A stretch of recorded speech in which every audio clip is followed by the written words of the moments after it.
former senior advisor to the Homeland Security Department, former Secret Service agent, and author of Terrorists on Our Border and in Our Country.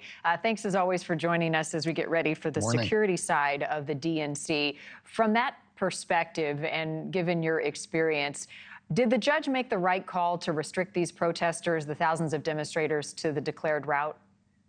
I think he did, because you want to eliminate any permanence to these setups that the protesters may want to establish. The whole goal is to keep this moving, keep this fluid in the event that police need to disperse these crowds should there be any violence that starts. As you heard the police superintendent say, they are going to squash any violent actions very quickly. Violence in these large protest environments becomes very contagious and can spread quickly. So this is something they'll want to stay on top of.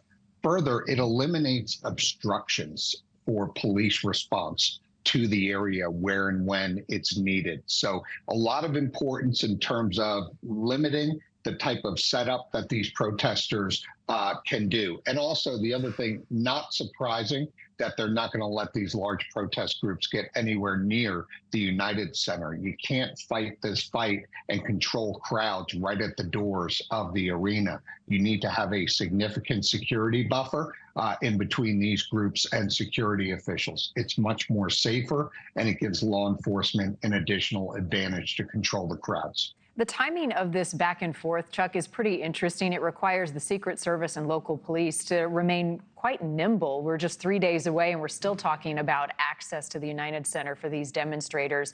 How many contingencies may they have, depending on what the city releases later this afternoon? Yeah, Marni, I'm a little surprised that these notifications came as late as they did, considering that there's been 18 months of planning.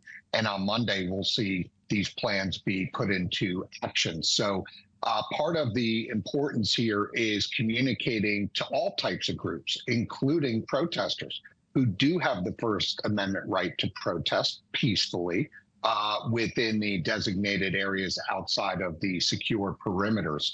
It probably would have been more beneficial to get them this information, to conduct this dialogue further in advance. Finally, I want to get your thoughts on the bulletproof glass. So any future outdoor event that Donald Trump will hold, the Secret Service has decided he will be protected behind bulletproof glass. How significant is that move, and what might that look like for people showing up to these rallies?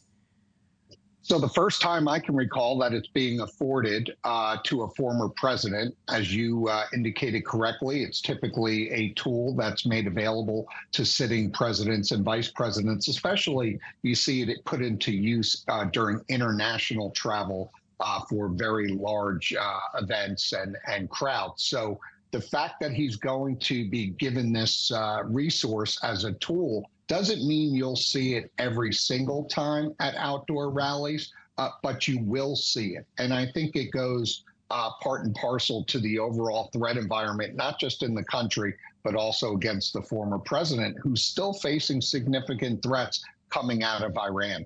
I know they're keeping a lot close to the chest, but what other changes behind the scenes are likely happening ahead of more rallies to come between now and November? Yeah, I think we've seen significant enhancements, including the number of personnel assigned to the former president and also to Vice President Harris as well, as they are now their party's nominees.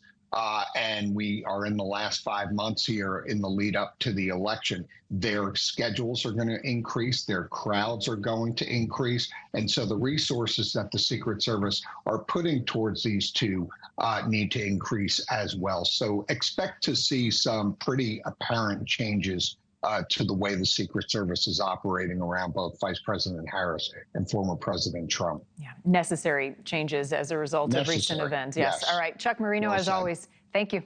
Thank you for watching. Go to NewsNationNow.com to find NewsNation on your television provider. And don't forget to click the red subscribe button below to get more of NewsNation's fact-driven, unbiased coverage.